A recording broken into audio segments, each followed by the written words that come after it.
Serious, what is illegal but most people don't even know it? Chico, California, it's a 500 fine to make or have a nuclear weapon within city limits. No person shall produce, test, maintain, or store within the city a nuclear weapon, component of a nuclear weapon delivery system, or component of a nuclear weapon delivery system under penalty of Chapter 9.60.030 of the Chico Municipal Code. Vermont has a few weird alcohol laws. When I moved there in the 90s, stores would only accept an in-state ID for the purchase of alcohol. So that you didn't have go through the process of getting a new license if you were just there as a college student, which I was, they has a special alcohol ID that you had to get. The strangest part was that you could only get it through a liquor store beverage warehouse. Also, bars can only give a person one alcoholic drink at a time. So, if you're buying a round for your friends, each one has to be present for the bar to make the drink. If you want a shot while you're in the middle of drinking a beer, the bartender takes you glass bottle, puts it behind the bar, serves you your shot, and once you're finished they give you your drink back. It's a huge pain in the ass for everyone. Hey guys, much like you, I love reading people's stories on Ask Reddit. Unfortunately, there's a lot of weird middle school level, just thought experiment type hypotheticals like nice try Baskin Robbins. I don't find this compelling, so that's why I've made it my mission to trawl and crawl through Ask Reddit and find the very best content and put it in your ears. That's why I'm begging you, like and subscribe. If there's anything I can do to help you out, give you the kind of content that you crave to help you get through your workday, let me know in a comment. But please, like and subscribe. They've rolled it back, but when cannabis became legal in Canada, the US was threatening lifetime bans for anyone who'd ever worked in the industry. Didn't matter if you were traveling to a state where it was legal, didn't matter if you had never taken it in your life. One of my friends studied abroad in the UK, from the US, and didn't realize pepper spray is illegal there until a British student told her. Most female students at our university in the US carry it everywhere, so it didn't even occur to her it would be illegal. No clue how she got through the airport with it in the first place, but luckily she was able to dispose of it without getting in trouble. You can go to Lowe's and buy weed killer off the shelf and use it on your property. You can use it on your parents' property. If you use it on your neighbor's property and he gives you 20, that's a felony. Edit, because the same smartass replies keep coming up. Treating according to label instructions for friends and family without compensation does not qualify as a business activity most places. If you do this and receive compensation, then you're conducting business, and under the law you should have a commercial applicator's license. This is mostly an example of a badly written law that is too open-ended. I don't know anyone who has gotten any real legal trouble over an unlicensed jug of Roundup, but they could. Copyright violation. In reality, this is an issue for anyone taking photographs of any piece of architecture, as the designer-architect firm usually holds copyright to the design and its likeness. That said, such rights are often conferred to the building owner when a project is commissioned. Either way, if it's been designed by someone holds a copyright and is fully within their rights to request royalties for anyone photographing it using it for commercial purposes. In the US, giving any federal employee, especially postal workers, any gift in an amount over 20 each and no greater than 50 in a year. I believe the government wanted to try to ban any gifts, but people were so attached to their postal workers and wanted to give them something, so they did relent, with those strict guidelines above. Under a 1940s anti-poaching law, not only is possessing or selling a bald eagle illegal, possessing any part of a bald eagle, including their feathers, is illegal. Find a bald eagle feather while hiking? Technically, picking that thing up and sticking it in your pocket means a $250,000 fine.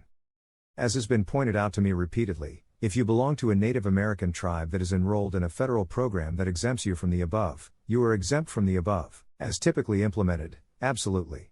As a uni project, I wrote a paper detailing the process to set up a legal lemonade stand in a specific jurisdiction.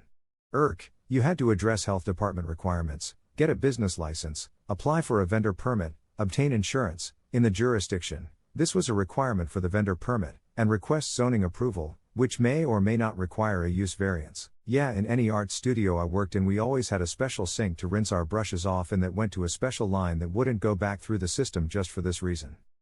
Guys, I haven't made art in a long time. I wish I could give y'all advice on where to clean y'all's brushes, but I'd suggest either a bucket bowl in the tub or to search online for a proper and safe way to do it in an apartment. From Walmost Edgy Enough. GT, warm water and Dawn dish soap in a bucket for brushes with oil paint, and then dispose of the water in the grass. The earth will filter the oils and it won't run off into the water system. Just make sure it's not near any roads but in a widespread patch of grass and soil. That's what I always do. Edit. Hey guys, I know this is like super tangent, but I go to rehab tomorrow for a 30-day program. Wish me luck. The timing is funny, but yeah. Love y'all. Final, I want to thank everybody who wished me luck and offered their thoughts to me. I'm currently about to step into an AA meeting in Austin and I'm nervous but excited. Rehab went well, and although that's not the end of my battle, it was a really good starting point. I thank you all for your support. Hey guys, do you ever have a problem getting to sleep at night? Well, I've got the magic pill to cure your insomnia. Much like you, I used to twist and turn all night. But then I discovered that you can take melatonin and Valerian Root together to get a good night's sleep every single night. I've been taking it every night for years and years. I've been taking Valerian and melatonin, and this is my life hack to get a good night's sleep and vivid dreams every night. So be sure to click my affiliate links, and I will give you the gift of a good night's sleep. In Texas, there is still a law on the books that it is a crime to carry bolt cutters around. It is a leftover from the days of cattle rustlers, when the bad guys would use bolt cutters to take down barbed wire fencing. Pretty sure it hasn't been prosecuted in 100 years. Paris takes their Eiffel Tower seriously. Any room with a window will be charged differently if the tower is in view. Even building permits must be taken with strict guidance to ensure no buildings can block said view from other existing establishment without prior consent. It was illegal some time ago when we went to Canada as well. My friend and I took a road trip from NC up and across the Canadian border, and they confiscated our pepper spray. Didn't get in any sort of trouble, but the guys at the border just explained that yeah, we couldn't have that over there. Let's take a look at the hilarious Texas Constitution, Article 1, Section 4, and I quote, Sec. 4. Religious tests. No religious test shall ever be required as a qualification to any office, or public trust, in this state, nor shall anyone be excluded from holding office on account of his religious sentiments, provided he acknowledge the existence of a supreme being. Emphasis mine. Oh my gosh, is this why we had a special sink in my high school art classroom for washing paint? I remember a kid getting yelled at for trying to wash brushes at a hand washing sink, but I thought it was because they just didn't want to ruin the sink when we had this large, already ruined sink to use. Fun fact, I was chewed out by a neighborhood Karen one afternoon because she misunderstood this law. I was outside, using weed killer on between the joints in the concrete on my driveway.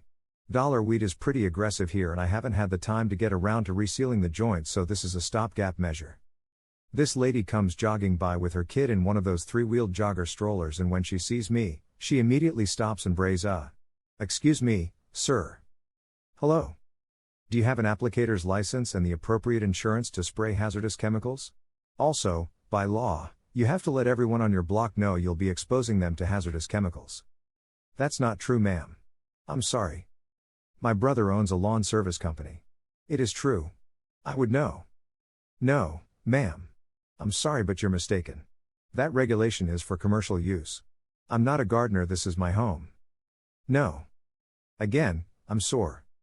I can call him right now. Is that what you want?" "No. I don't want you to call anyone. Is this funny to you? Are you enjoying this?" "No, I wouldn't say I'm enjoying this." "Then why are you smiling?" "A weird lady is shouting at me in my front lawn because she misunderstood a regulation, and that's uncomfortable and a little humorous." "Oh, weird? I'm okay. All right. Hang on." And then she takes out her phone and proceeds to quietly fuck with it for a couple seconds while I finish spraying the weed killer in the joints of my driveway. When I'm done, I wordlessly take the weed killer back into my garage, close the door and go back inside. I expected her to come ring the doorbell at any moment, but it never happened. I've seen her a couple times since then and she hasn't returned my waves. Also illegal in Alaska, Indiana, North Carolina, Oklahoma, Rhode Island, Utah, and Vermont. Typically they outlaw time-based promotions for alcohol. I found an article from the Need in 1984 when MA passed this first in the nation ban. Oklahoma got happy and removed this restriction in 20. Battery, actually, in many places. The difference being battery is physical, while assault doesn't have to be, can be verbal or intimidation. Would suck to be that guy in prison. What are you in for? Battery. Did you at least teach them a lesson? Sure, they peed their pants, I guess. So you're saying you can't be paid to dispense weed killer? Are you supposed to have a license if you do it for money?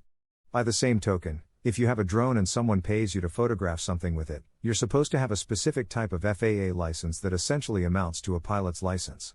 See, in Arizona I had to sign a piece of paper when I rented my first apartment stating there was a limit of how many women could live on the premises. This is to prevent brothels. The law. So yes, the link shows it's not really a law but more of an urban legend. However, I did have to sign a document about it for my apartment complex when I moved in. Obviously they were under the impression it was a real law. If there's ever a fly or a mosquito or like a yellow jacket or some weird unknown insect in my house, my wife will not leave me alone until it is dead, and she will blame me personally for having a house that an insect entered. The only way that I'm able to buy peace for myself so that I can work on this YouTube channel that you enjoy is by using an electric fly swatter with an affiliate link in the description. The way this fly swatter works is that you hold down the little button and then you whack the fly as if it were a tennis ball, and it looks like a tennis racket. And what the electricity does is it stuns the insect or kills it so that you can clean it up easily. And the fact that it's a tennis racket gives you a much better chance of actually hitting the insect. And I found it invaluable, and I hope that you will decide to also use it in your home. And, if you're like a teenage boy, you can also whack other teenage boys with it. We used to do that in the Boy Scouts. I went to the United Arab Emirates where my prescription migraine medicine carries a severe penalty for possession. Ended up getting a signed and notarized letter from the United States Secretary of State, John Kerry, that allowed me to carry it in the UAE. They never checked.